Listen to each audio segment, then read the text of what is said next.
नहाने के बाद हमें रेडी होके तिलक लगाना चाहिए। क्या करना चाहिए? तिलक लगाना चाहिए। अगर घर में रोली है तो रोली का तिलक लगाएंगे, नहीं तो तुलसी जी की मिट्टी का तिलक लगा लीजिए, पीपल के पेड़ की मिट्टी का लगा लीजिए तिलक, है ना? गंगा जल का लगा लीजिए, और कुछ भी नहीं तो खाली जल का तिलक लगा लीजिए, है ना? ध्यान से सुनो, यस मैम और नो मैम नहीं, है ना? ध्यान से सुनो क्या करना है हम लोगों को। आपकी जो लिटिल फिंगर के बराबर वाली फिंगर है, रिंग फिंगर, इसको लीजिए, सभी निकालो, ये वाली, वेरी गुड। अब इसको यहाँ लगाएंगे अपने माथे पे, आज्ञा चक्र पे। बोलिए ओम गम गणपते नमः। ओम गम गणपते नमः। ओम गम गणपते नमः। ये क्या होता है? ये हमारा आज्ञा चक्र होता है। हाँ, आप लोग चाहते हो ना, आप जो कहो आपकी मम्मी पापा फटाफट से मान जाए, चाहते हो ना? तो फिर इसीलिए रोज सबको तिलक लगाना चाहिए, बच्चों को भी और बड़ों को भी, क्योंकि उससे हमारा आज्ञा चक्र विकसित होता है। और आज्ञा चक्र विकसित होने से जब हम अपनी बात किसी से कहते हैं तो सामने वाले पे उसका प्रभाव पड़ता है, और अगर उसे उचित लगती है, हमारी बात सही होती है, तो वो उसको मानता है ना? अच्छा बताओ, हमें विद्या कौन देता है? नहीं, सरस्वती माता। कौन देता है? सरस्वती माता ही ने जब मैम को भी विद्या दी होती है ना, जैसे एक स्कूल के प्रिंसिपल होते हैं, है ना? वैसे सारी विद्याओं की देवी कौन है? सरस्वती माता, है ना बेटा? अच्छा, हमारी बॉडी के कौन से पार्ट में उनका वो होता है, कौन से पार्ट में रहती है? वो कंठ में रहती है। तो अपने कंठ पे हाथ रखिए, थ्रोट पे, बोलिए ओम श्री सरस्वती नमः। ओम श्री सरस्वती नमः। ओम श्री सरस्वती नमः। और हमारे मन में कौन रहता है? हृदय में कौन रहता है? भगवान। Very good. तो चलिए हृदय पे हाथ रखिए, बोलिए ओम श्री गुरुभ्यो नमः। ओम श्री गुरुभ्यो नमः। ओम श्री गुरुभ्यो नमः। अब हम लोग क्या करेंगे? पहले हरिओम का गुंजन करेंगे। आपके जो अंगूठे के पास वाली उंगली है, इसको ऐसे दबाना पड़ता है, ऐसे करके अपने नीज पे रख लीजिए, अपने घुटनों पे रख लीजिए। आपके पास बैठने की व्यवस्था की है ना आप लोगों के लिए? घुटने पे रख लो, घुटनों पे रख लो। हाँ, ठीक है, ऐसे ही।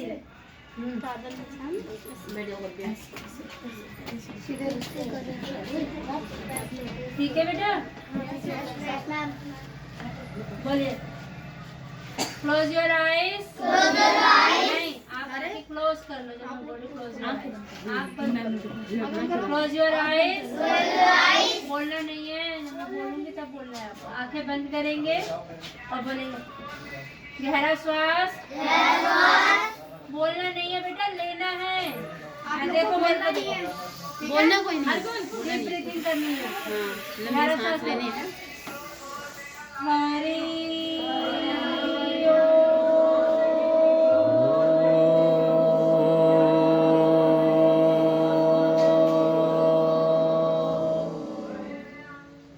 एक बार फिर से दोबारा करेंगे, गहरा श्वास लीजिए। हरि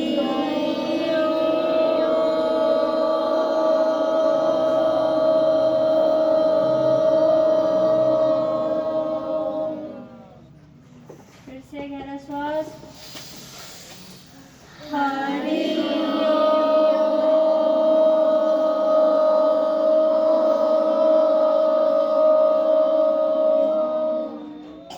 ठीक है, ऐसे रोज 5 मिनट करना चाहिए। आप जिस भी भगवान को मानते हो उनके सामने बैठिए, भगवान की तरफ देखिए, बिना नजर पलके झुकाए एक टक और हरि ओम का गुंजन करिए। तो उससे क्या होगा, आपके जीवन में एकाग्रता बढ़ेगी। एकाग्रता मतलब आपका मन एक ही जगह पे स्थिर रहेगा। कहते हैं ना, खाने के समय सिर्फ खाना चाहिए, खेलने के समय सिर्फ खेलना और पढ़ने के समय सिर्फ पढ़ना। एक समय में एक ही काम करो पूरे एकाग्रचित होकर। तो ऐसा हो ही नहीं सकता कि व्यक्ति सफल ना हो जीवन में, है ना। चलिए हाथ जोड़िए और प्रार्थना करिए। Close your eyes. अरे बोलना नहीं है।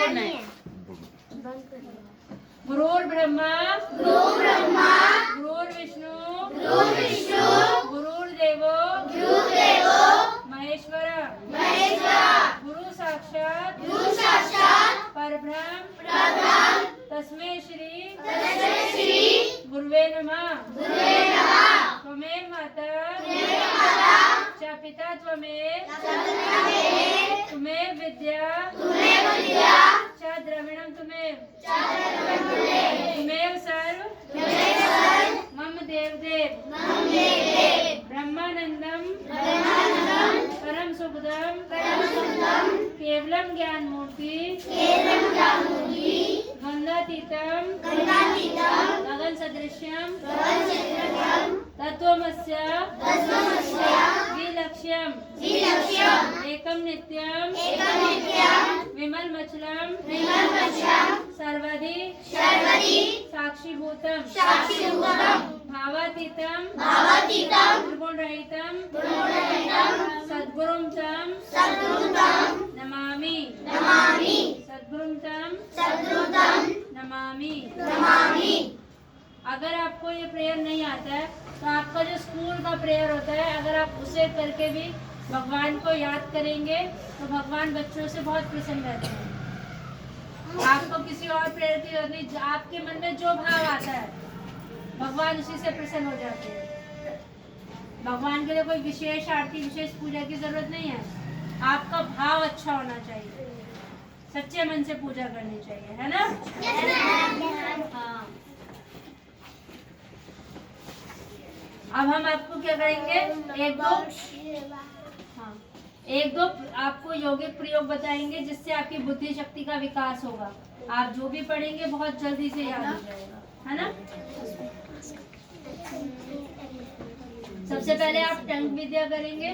टंग विद्या कैसे करना है, गहरा श्वास लेंगे, जैसे मैं करूंगी वैसे करना, ठीक है।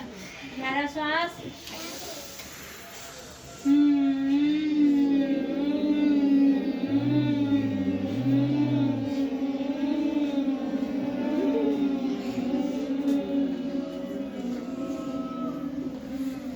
एक बार फिर से गहरा श्वास लेंगे बेटा।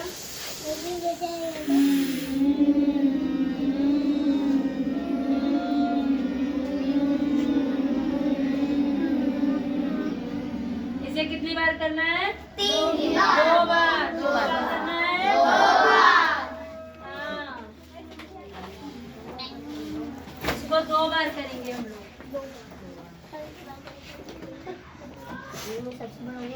इसको 2 बार करना है और 2 बार करने से क्या होगा, अगर आपको बोला जाए कि आप पौधों में प्लांट में पानी देते हैं, अगर पाइप मुड़ा हुआ होता है तो निकल जाता है ना पाइप।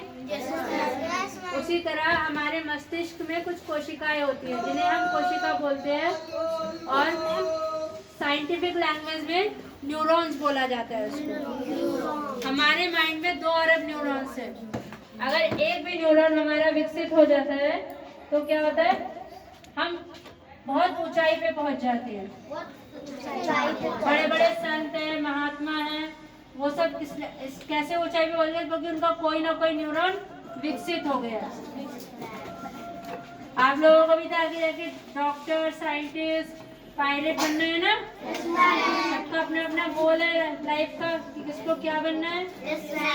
हाँ, तो इसीलिए हमारे माइंड में नसों के गुच्छे बने हुए होते हैं। जब आप टंग विद्या करते हैं तो वो नसों के गुच्छे खुल जाते हैं और हमारी जो नसें होती हैं, मसल्स होती हैं, वो शार्पली वर्क करता है हमारा माइंड। इसलिए सबको करना चाहिए। ठीक है। अब करेंगे भ्रामरी प्राणायाम। इसमें क्या करना है? नहीं बोलना नहीं है। आप गहरा श्वास लेंगे पहले, फिर दोनों कानों में फिंगर डालेंगे और फिर जैसे भंवरा गुंजन करता है, आपने भंवरे को देखा है अभी? जब जाता है जिधर से जाता है उधर से आवाज करता हुआ जाता है ना बेटा? हाँ, चलिए करते हैं हम लोग। गहरा श्वास, कान में फिंगर करिए। मुंह से नहीं बोलना है।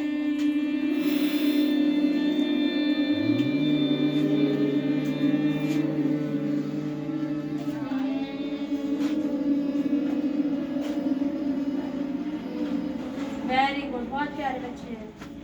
एक बार फिर से करेंगे, फिर से गहरा श्वास बेटा, कानों में फिंगर करिए।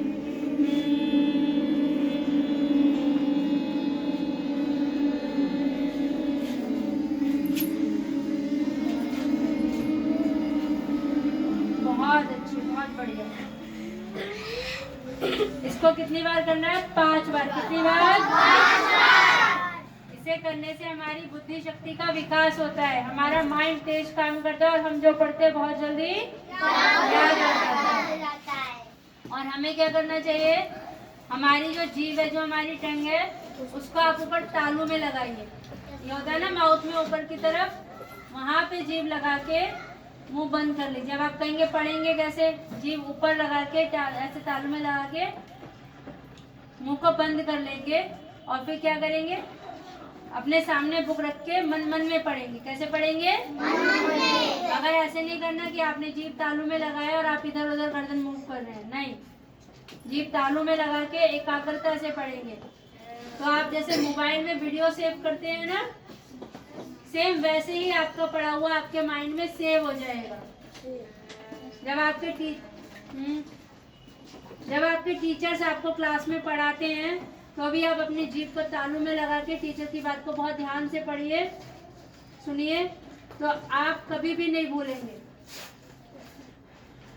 और फिर घर जाके उसको रिवाइज कर लीजिए, तो आपको किसी ट्यूशन की भी जरूरत नहीं है ना? जो टीचर पढ़ाए अगर उसे बच्चा घर जाके रोज पढ़े तो किसी ट्यूशन की जरूरत नहीं किसी भी बच्चे को। तो ये आपको करना है रोज। करेंगे ना? हाँ। आपको पता है तुलसा जी कौन थी? किसी को तुलसा जी का नाम पता है? बताओ, बोलो। चलो मैं बता। तुलसा जी का नाम था वृंदा। क्या था? वृंदा। वृंदा कौन थी? वृंदा जालंधर राक्षस की पत्नी थी। किसकी? राक्षस की पत्नी। क्या नाम बताया राक्षस का? जालंधर। जालंधर राक्षस की पत्नी थी। हाँ। तो वृंदा जी का सतीत्व इतना ऊंचा था, उनका तपोबल इतना ऊंचा था, जब वो पूजा करने बैठती थी भगवान की तो अपने साथ एक माला लेके बैठती थी और उस माला में अपने तपोबल से इतनी शक्ति भर देती थी, उसको शक्ति भर के वो जब पूजा पे से उठती थी तो अपने पति को वो माला पहना देती थी। और जब तक उनके पति के गले में वो माला रहती थी तो कोई भी उन्हें, भगवान ब्रह्मा विष्णु महेश भी उनके पति को नहीं मार सकते थे। तो देवताओं ने भगवान विष्णु से कहा कि हे भगवान, ये तो बड़ा अत्याचार करता है, अधर धर्म के विरुद्ध कार्य करता है, साधु संतों को सताता है, निर्बल लोगों की हत्या करता है, तो इसका तो वध होना चाहिए। तो भगवान विष्णु ने क्या किया? एक दिन जालंधर का रूप बनाया और वृंदा जी के पास गए। तो वृंदा जी ने सोचा कि जालंधर युद्ध जीत के आ गया है, तो वृंदा जी ने उनके चरण स्पर्श किए भगवान विष्णु के, क्योंकि वो तो उनके पति के रूप में आए थे ना, रूप बदल के जालंधर का रूप लेके आए थे, तो वृंदा जी को पता नहीं लगा। तो वृंदा जी ने उनके चरण स्पर्श किए तो उनका सतीत्व नष्ट हो गया। इधर वृंदा जी का सतीत्व नष्ट हुआ और उधर जालंधर की माला टूट गई, है ना? तो फिर वृंदा जी ने भगवान विष्णु को श्राप दिया कि मैं आपको श्राप देती हूँ कि आप पत्थर के हो जाओ। आपने देखा होगा आपके घरों में जो तुलसा जी रखी है उनमें एक ब्लैक कलर का स्टोन रखती है ना मम्मी, वो क्या है? शालिग्राम जी, भगवान विष्णु का रूप। इसीलिए उनको शालिग्राम का रूप मिला भगवान विष्णु को। मगर भगवान विष्णु ने वृंदा जी को वरदान दिया कि जहाँ भी मेरी पूजा होगी वहाँ पर अगर तुलसी दल नहीं होगा तो मैं भोग प्रसाद ग्रहण नहीं करूँगा। इसलिए आपने देखा होगा जब आप सबके घर में पूजा होती है तो हमेशा तुलसी दल रखा जाता है ना। अब आपको पता लगा तुलसा जी कौन थी? और तुलसा जी के 5 पत्ते रेगुलर सबको खाने चाहिए, बच्चों को भी और बड़ों को भी। उससे क्या होता है, हमारी बुद्धि शक्ति का विकास होता है, हमारा इम्यूनिटी पावर बढ़ता है। यहाँ तक कि तुलसा जी का सेवन करने से कैंसर तक का रोग खत्म हो जाता है। कैसे खाना है? जैसे आप डॉक्टर की दवाई गोली होती है वो मुंह में रखते हो और पानी से चटक लेते हो ना, है ना बेटू? वैसे ही आप लोग क्या करेंगे, 5 पत्ते तुलसा जी के लेंगे, उसका रोल बनाइए, मुंह में रखिए और पानी से निगल लीजिए। क्यों? क्योंकि तुलसा जी में पारिया होता है। अगर तुलसा जी का पत्ता दांतों में फंसा रह जाता है तो हमारे दांत और मसूड़े कमजोर हो जाते हैं, इसलिए उसको सीधा ले लेना है। टैबलेट की तरह मुंह में रखो तुलसा जी के पत्ते और पानी से सटक लो। तुलसा जी को कब कब नहीं तोड़ना है? अमावस्या, पूर्णमासी, द्वादशी और संडे। इन 4 दिनों में तुलसा जी को नहीं छूते। अमावस्या और पूर्णमासी को किसी भी पौधे को नहीं छूते, क्योंकि अगर हम अमावस्या पूर्णमासी को किसी पेड़ का पत्ता भी तोड़ते हैं तो हमें ब्रह्म हत्या का पाप लगता है। उस दिन किसी भी पेड़ का पत्ता नहीं छोड़ना चाहिए, अमावस्या और पूर्णमासी के दिन। और एकादशी के दिन भी नहीं, एकादशी को तोड़। और संडे को तुलसा जी में जल नहीं देते। क्यों? क्योंकि तुलसा जी भगवान विष्णु के लिए निर्जल व्रत रखती है ना। और तुलसा, अब मैं मान लो आपके पास कोई सामान है ना, और मैं आपसे बिना पूछे ले लूँ तो आपको बुरा लगेगा ना। इसी तरह जब आप तुलसा जी से भी पत्ते लेंगे तो आप क्या बोलेंगे? ओम सुप्रभाय नमः, ओम सुप्रभाय नमः। ये तुलसा जी को तोड़ते समय ये मंत्र बोलते हैं आप, तो इसका मतलब इट मीन्स आपने तुलसा जी से आज्ञा ली कि हे तुलसी माता, हम आपके पत्ते ले रहे हैं तो हम आपसे आज्ञा मांग रहे हैं कि हम ले लें, है ना। हाँ, तो आप ये मंत्र बोलते हुए तुलसा जी के पत्ते तोड़ेंगे।